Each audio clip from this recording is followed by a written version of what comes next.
예. 독립운동가이자 역사가이신 함석헌 선생님이 쓴 책 중에 뜻으로 본 한국 역사라는 책에 나와 있는 말씀이라고 합니다. 역사를 살펴보면 한 나라의 왕은 그냥 세워지는 것이 아니라 그 나라 백성을 향한 하나님의 축복과 심판이다. 참 대단한 통찰력이죠. 좋은 왕이 세워지는 것은 그 백성을 향한 하나님의 축복이고, 그리고 나쁜 왕이 세워지는 것은 그 백성을 향한 하나님의 심판이다. 그렇게 말씀을 하셨네요. 이 말씀이 일반 세상의 관점이 아닌 하나님을 믿고 하나님의 그 다스림과 역사하심을 믿는 자의 그러한 관점에서 바라볼 때에 이 역사 속에서 이러한 통찰은 굉장히 합당하다고 저는 생각을 합니다. 요즘 우리가 당하는 여러 가지 정치 사회적인 현상들을 바라보면서도 그게 뭐 그 정권이 잘못했다 이런 것 이전에 그리스도인이라면 이것이 우리를 향한, 교회를 향한 하나님의 경고의 메시지는 아닌가. 우리 현실을 바라보면서 두려운 마음으로 그렇게 하나님의 자비를 구하게 됩니다. 백성과 국민은 다르지요. 백성은 주권이 없어서 왕을 선택을 할 수가 없습니다. 그런데 국민은 주권이 있기 때문에 지도자를 선택할 수 있지요. 그래서 그런 의미에서 국민은 자신의 그 지도자를 잘 선택을 해야만 합니다. 어떤 지도자를 선택할 것인가? 좋은 지도자를 선택해서 늘 기뻐하고 평안을 누릴 것인가? 아니면 나쁜 지도자를 선택하고 후회할 것인가? 이것은 국민들이 결정한 일이 되는 것이죠. 그래서 어떤 지도자를 선택하는가는 그 국민의 수준이다라고 말할 수 있는 것입니다.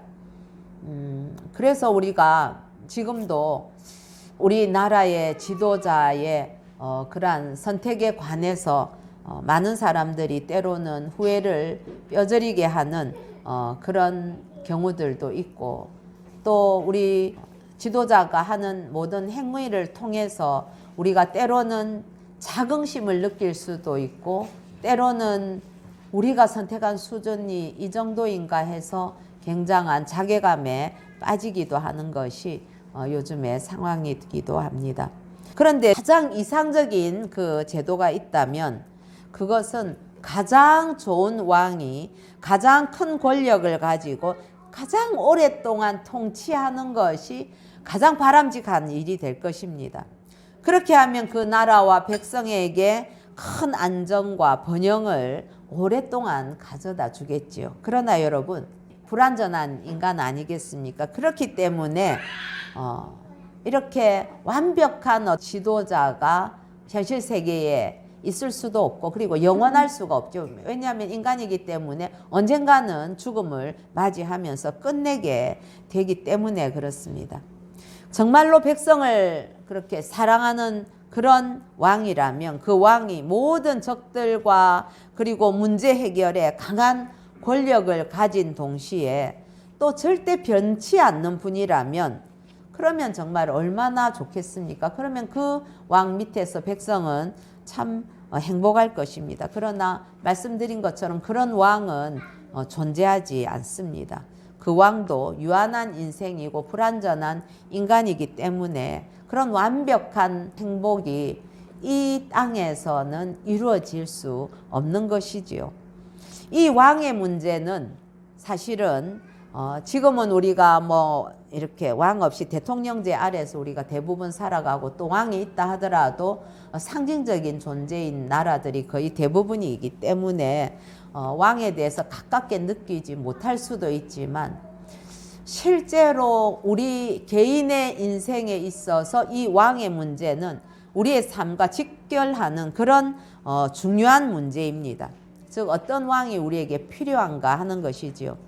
지난 주일 우리는 창세기 13장 15절에서 하나님께서 범죄한 인간을 향해서 구원 계획을 선포하시고 그 구원의 방법으로 여자의 후손을 보내신다고 약속을 하셨습니다. 오늘 본문은 거기에서 더 나아가서 그러면 그분은 어떤 분인가 하는 것을 자세하게 설명을 해줍니다. 여러분, 우리 마태복음 1장 1절이 어떻게 시작하는지 한번 보십시다. 한번 같이 1장 1절 같이 읽어봅시다. 시작. 아브라함과 다윗의 자손 예수 그리스도의 계보라. 1장 1절은 예수님의 그 계보에 대해서 이야기하면서 수식어를 붙이기를 그 앞에 아브라함과 다윗의 자손 예수 그리스도의 계보다 이렇게 이야기를 하고 있습니다. 왜 이 말이 붙어야 할까요? 왜 이 말이 아브라함과 다윗의 자손이라는 이 말이 붙어야만 예수님을 바르게 설명하는 것인지 그 이유를 우리 오늘 말씀들을 중심으로 한번 살펴보도록 하겠습니다. 여러분, 성경에서 하나님께 큰 복을 받은 사람, 요즘은 그 단어를 잘 표현을 안 쓰지만 복의 근원이 되는 사람, 오늘은 보니까 복이 되라고 이야기를 했습니다. 이 복의 근원이라고 말한 사람이 있지요. 그 사람이 누구입니까? 바로 아브라함입니다. 그래서 창세기 12장 2, 3절에 보면 내가 너로 큰 민족을 이루고 내게 복을 주어 내 이름을 창대하게 하리니 너는 복이 될지라 라고 이야기를 했습니다. 이 의미는 복의 어떤 근원이 될 수도 있고 복의 통로가 될 수도 있고 하는 그런 의미들을 가지고 있습니다. 그래서 3절에 보면 너를 축복하는 자에게는 내가 복을 내리고 너를 저주하는 자에게는 내가 저주하리니 땅의 모든 족속이 너로 말미암아 복을 얻을 것이니라. 그래서 복의 근원이라고 우리가 이야기를 합니다. 물론 복의 진정한 근원은 우리 하나님으로부터 복이 오지요. 그러나 이 복을 사람들에게 전달해주고 통로가 되어주는 존재로서 하나님께서는 아브라함을 선택하신 것입니다. 이 약속과 더불어서 하나님께서 두 번째 약속을 주셨는데 이 두 번째 복은 창세기 15장 5절입니다. 한번 읽어볼까요? 시작. 그를 이끌고 밖으로 나가 이르시되 하늘을 우러러 무별을 셀 수 있나 보라. 또 그에게 이르시되 내 자손이 이와 같으리라. 어떤 복입니까? 이거는 자손이 하늘에 별처럼 많을 것이다 라는 그런 복입니다. 여러분, 이 복을 하나님께서 언제 말씀해 주셨나요? 아브라함에게 자손이 없을 때에 이 말씀을, 이 약속을 해 주셨습니다. 그리고 정말 놀랍게도 여러분, 하나님께서 아브라함에게 이 자손이 없었던 이 아브라함에게 내린 이 축복이 이루어졌습니다. 그래서 이 민족이 번성한 민족이 되었습니다. 그러나 지금의 우리 역사적인 현실을 바라볼 때에 여러분, 아브라함만 번성한 것일까요? 아니지 않습니까? 그렇죠?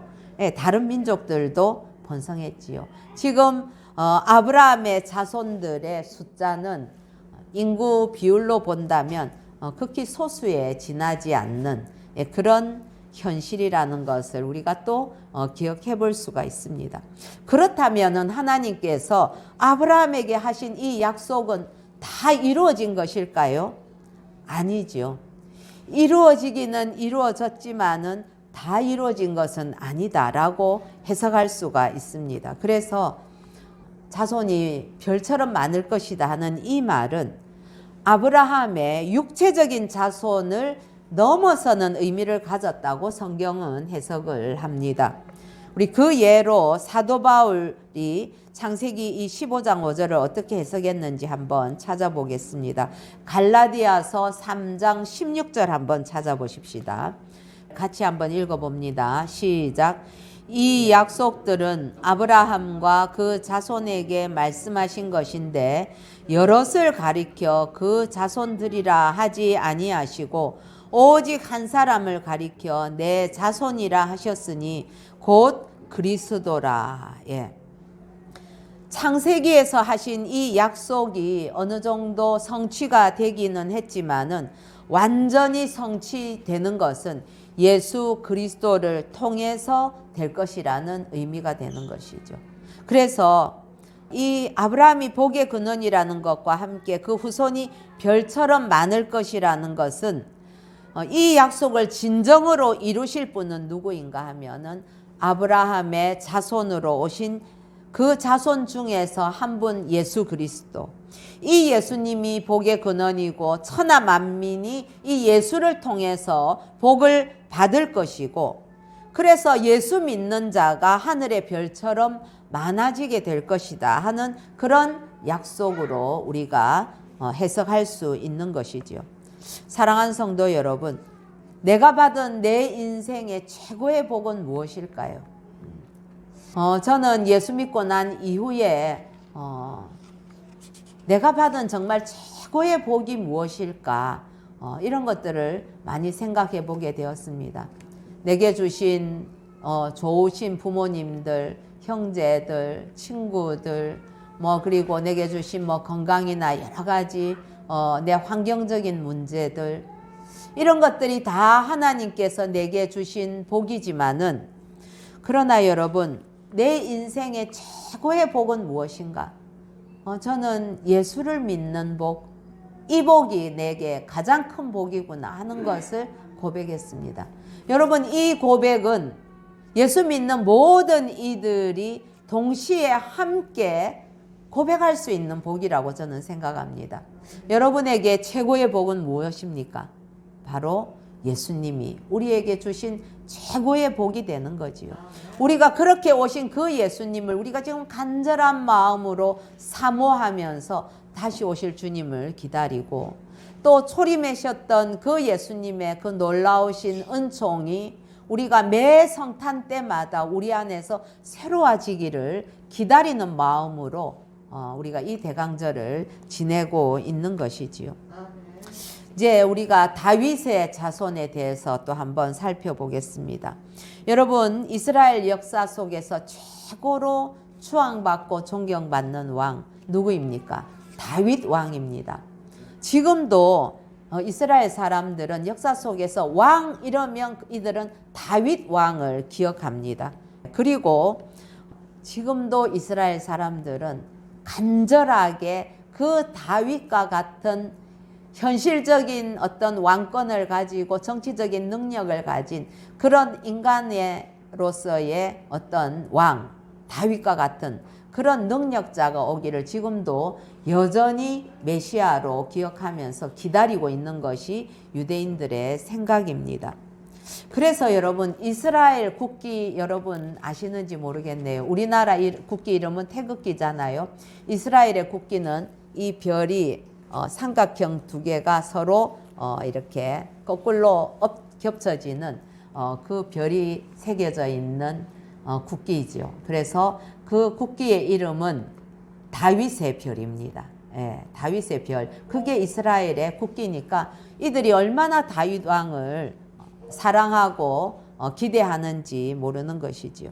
사랑하는 성도 여러분, 다윗이 그런데 일생 가운데에서 정말 위대하고 아름다운 일을 했는데 하나님을 그렇게 감격시킨 위대한 일이 있었습니다. 바로 그게 무엇인가 하면 하나님의 계시는 성전을 건축하고 싶다는 그런 고백을 하나님께 한 것입니다. 오늘 우리가 읽었던 사무엘하 7장에 보면 그러한 내용들이 나옵니다.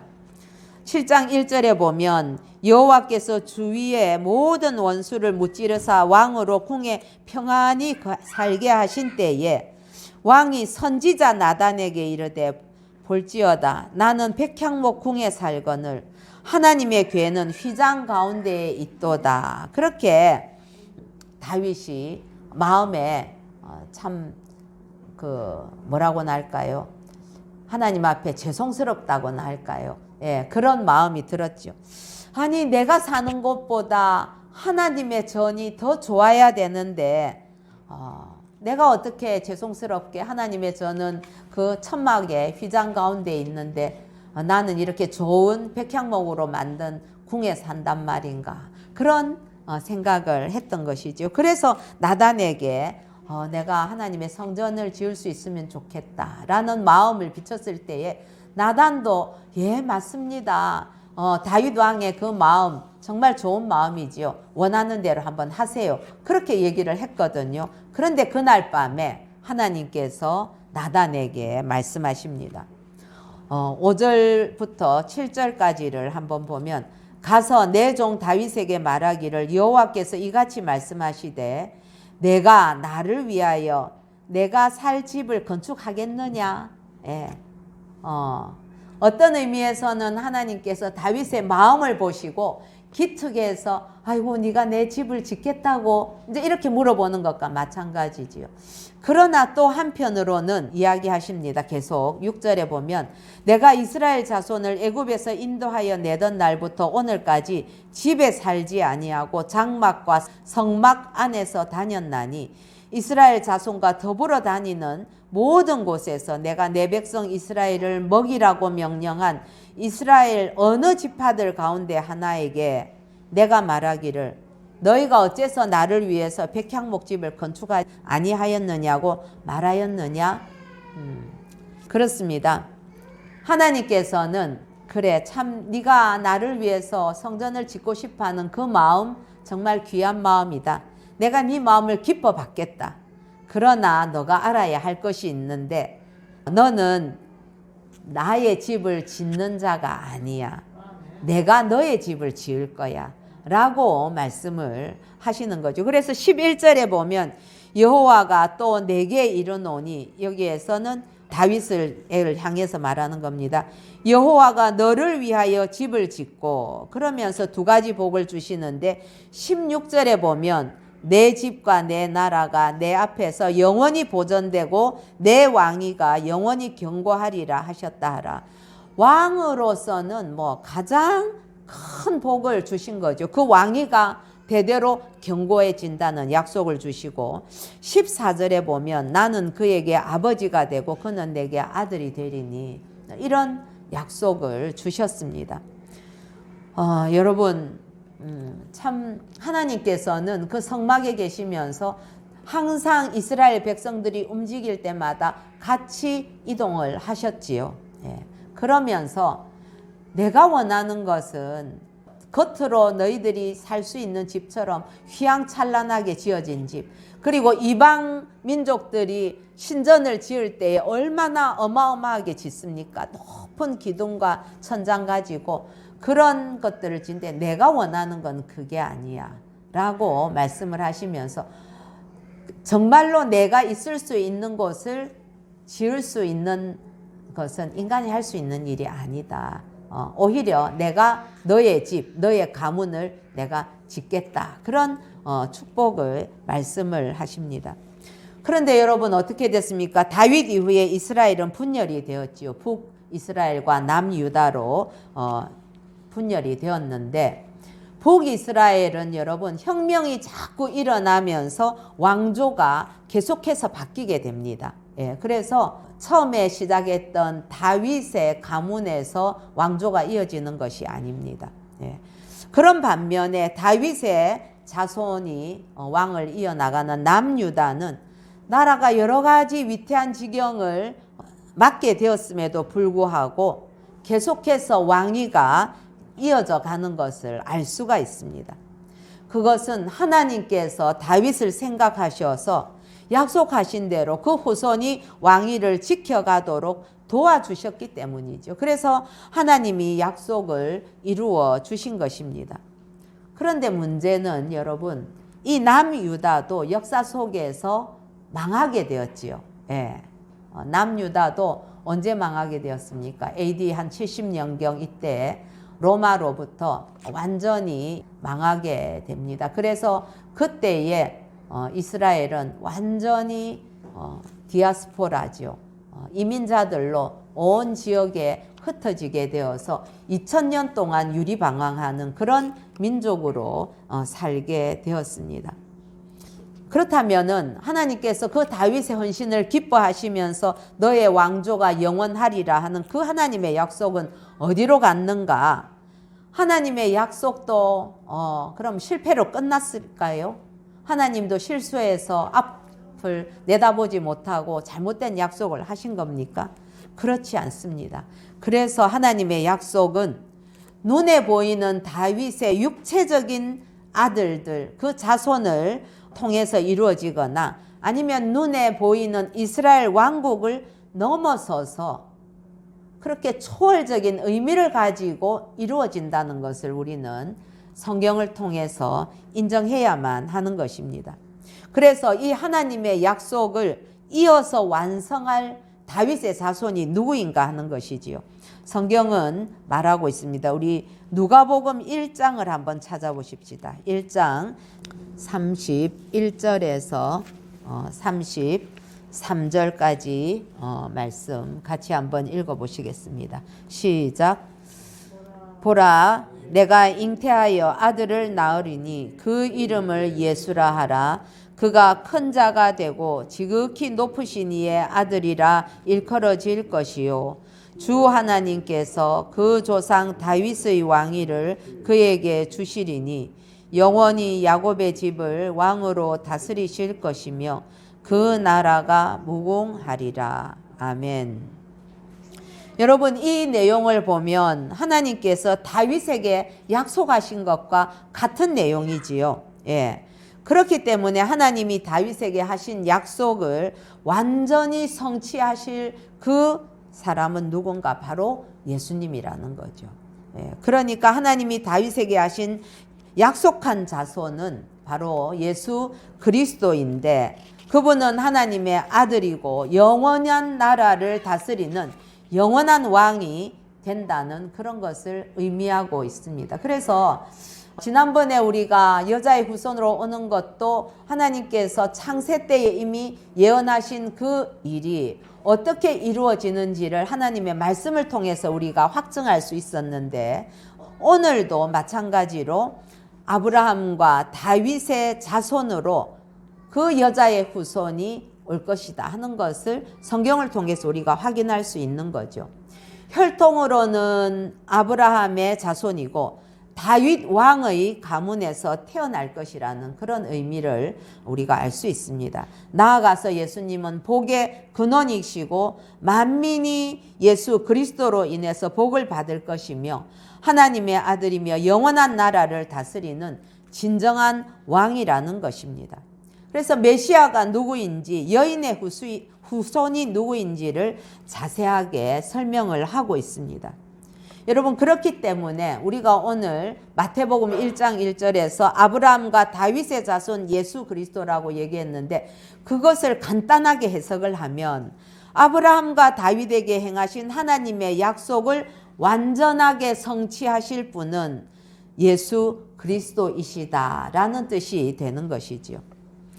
여러분, 그렇다면 성경은 아브라함과 다윗이 너무너무 훌륭해서 이 훌륭한 두 사람을 통해서 예수님을 소개하려는 것일까요? 아니면 정말 우리가 인간의 언어로 표현할 수 없는 위대하신 예수님을 소개해야 되는데, 이 예수님을 인간의 언어로 표현할 수가 없어서 예수님을 소개하기 위한 방법으로 하나님께서 아브라함과 다윗이라는 그 두 사람을 선택해서 그들에게 복을 주시며 그들을 통해서 예수님을 설명하려고 한 것일까요? 여러분, 전자입니까? 후자입니까? 훌륭한 아브라함과 다윗, 그들을 통해서 예수를 설명하려는 것인지, 아니면 예수를 설명하기 위해서 아브라함과 다윗을 그렇게 복을 주셔서 훌륭하게 하신 것일까요? 후자이지요. 예, 그렇습니다. 이스라엘 사람들에게 이 메시아가 어떤 분인지를 설명하기 위해서 하나님께서는 역사 속에서 아브라함과 다윗을 선택하시고 그들에게 복을 주신 것이다 라는 사실을 우리는 기억해야만 할 것입니다. 그런데 이스라엘 사람들은 어떤 실수를 했습니까?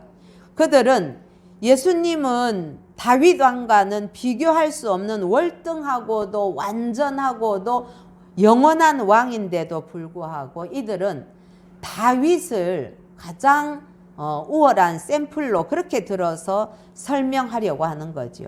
이스라엘 사람들은 다윗과 같은 왕, 또 적을 물리치고 세상을 호령하고 정치적인 힘을 가진 그 다윗 같은 왕을 원했던 것입니다. 여기에서 이 메시아의 이미지가 변질이 되고 말았던 것이죠. 그래서 그들은 예수님이 십자가에 못 박히고 했을 때 예수를 메시아로 인정하지 않고 십자가에 못 박으라고 외쳤던 것이죠. 이 메시아에 대한 잘못된 이해가 있었기 때문에 그랬던 것입니다.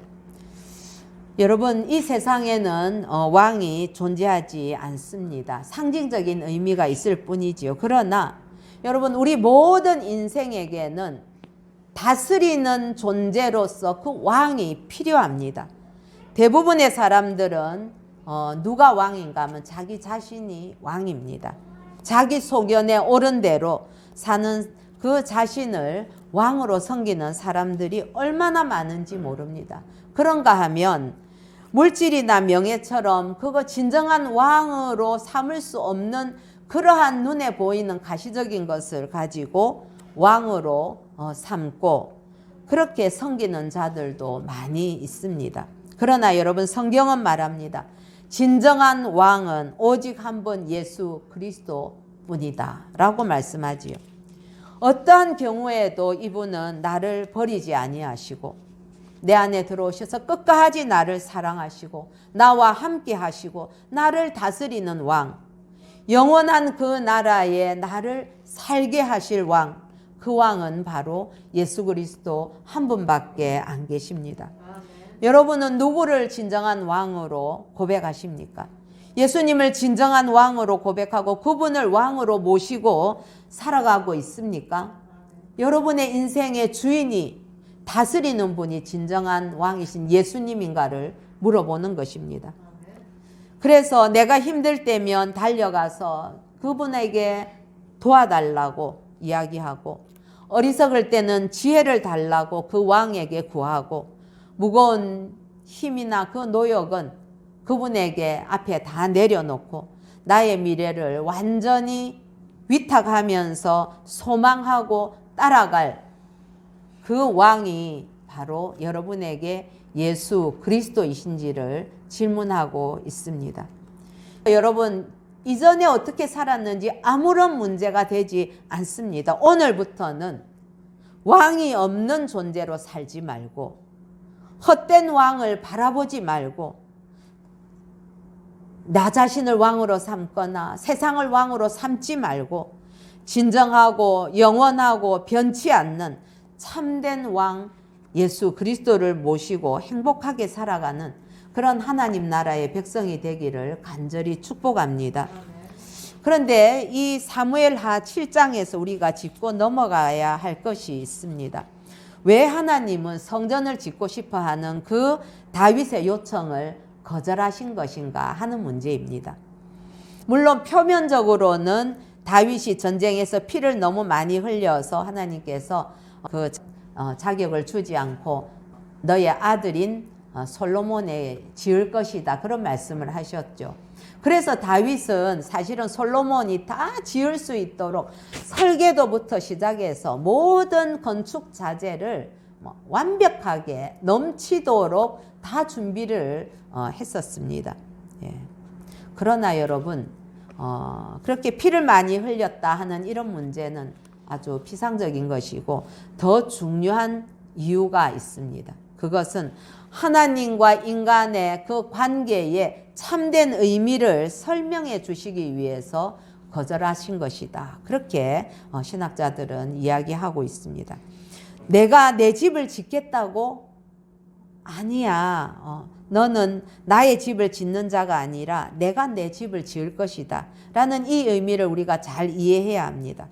너는 근본적으로 하나님을 위해서 무언가를 할 수 있는 존재가 아니라는 것을 깨달으라는 의미가 있는 것입니다. 다만 너는 하나님으로부터 은혜를 받은 자일 뿐이다. 그 말은 너 자신을 알아라 하는 말과도 같은 것이지요. 여러분, 우리는 모든 걸 하나님으로부터 다 받았습니다. 예, 우리의 성품부터 시작을 해서 우리가 누리고 있는 모든 것을 하나님께 다 받았습니다. 정상적인 인간이라면 이 모든 것을 받았다는 것을 인정할 때에 나에게 이 모든 걸 허락해 주셨는데 내가 정말 하나님 앞에 뭔가를 드리고 싶다 하는 마음이 당연하지요. 예. 그래서 물질도 드려야 되겠고 시간과 정성도 바치고 그렇게 하나님을 내가 섬겨야 하지 않을까 그렇게 생각하는 것이 당연한 귀결이기도 합니다. 그러면서 그게 가능하다고 생각을 하겠지요. 그러나 여러분 내가 받은 것에 얼마를 드릴 수가 있겠습니까? 내가 드린다고 해봐야 그게 얼마나 되겠습니까? 설사 내 시간과 재능, 내 생명을 드린다고 하더라도 그것은 사실은 내 것이 아니라 다 하나님으로부터 받은 것일 뿐입니다. 내가 드려서 내가 하나님을 얼마나 더 유익하게 그렇게 할 수 있을까요? 그럴 수 없습니다. 나는 단지 하나님으로부터 받을 수 있는 자일 뿐이고 하나님으로부터 그 은혜를 받고 누릴 수밖에 없는 자라는 것을 하나님께서는 잊지 말라고 그렇게 이야기를 하신 의미가 있는 것이지요. 그래서 여러분 우리가 하나님을 향해서 헌신하고 봉사하고 충성하는 것 그건 너무너무 아름답고 귀한 일입니다. 그리고 당연히 우리가 그렇게 헌신하고 충성해야만 합니다. 그러면 하나님께서 기뻐하시면서 복을 주시지요. 그런데 잊지 말아야 할 것이 있습니다. 내가 이렇게 하나님 앞에 헌신하고 봉사한다고 해서 그것이 내가 하나님으로부터 받은 것을 빚을 갚는 것처럼 갚을 수 있다거나 아니면 하나님을 어떻게 유익하게 할 수 있겠다는 것은 그거는 정말 어불성설인 것이지요. 그럴 수 없다는 것입니다. 나같이 작은 인간의 그 헌신을 하나님께서 그냥 기쁘게 받아주시는 것이기 때문에 그것만으로도 내가 충분히 감사하고 영광스러운 것일 뿐이지 내가 하나님을 위해서 무언가를 했다고 해서 그것이 하나님을 어떻게 다르게 변화시킬 수 있거나 하나님이 내게 베푸신 그 은혜를 내가 좀 갚을 수 있다거나 상쇄할 수 있는 그런 차원이 결코 될 수 없다는 거죠. 우리는 그런 존재가 못 됩니다, 여러분. 그래서 우리가 최선을 다해서 섬기면서도 늘 하나님 앞에서 부족하다는 생각으로 감격하고 하나님 앞에 두렵고 떨리는 마음을 잊지 말고 내가 받은 것이 다 모든 것이 내가 하나님으로부터 받았다라는 고백을 하면서 그 하나님의 은혜를 잊지 않으려고 하는 그 믿음의 고백이 우리에게 있어야 된다는 것이죠. 그래서 은혜를 잊지 말고 감사를 잊지 말고 그저 나를 사용해 주시는 것 그것 자체에 감사하면서 그 마음을 잊지 않는 것 그래야만 우리의 인생이 그리고 우리의 믿음이 변질되지 않습니다. 주님, 저는 주님을 향해서 최선을 다해서 살겠습니다. 그러나 나는 하나님으로부터 은혜를 받은 자일 뿐입니다. 모든 것이 주께로부터 왔습니다. 그러니 내가 이 은혜를 어찌 다 갚을 수가 있겠습니까? 하는 그런 겸손한 마음으로 그렇게 이 마음을 평생 간직하고 살아가는 저와 여러분이 되기를 축복합니다. 그래서 예수님이 진정한 복의 근원이며 영원한 나라의 참된 왕이라는 사실을 인정하고 그렇게 하나님께서 내게 허락해 주신 것을 주님 앞에 기쁨으로 내어드릴 때에 하나님이 기뻐 받으시는 그것이 내게 진정한 영광이구나 하는 고백을 날마다 하면서 살아가는 저와 여러분 되시기를 우리 주 예수님의 이름으로 축복합니다.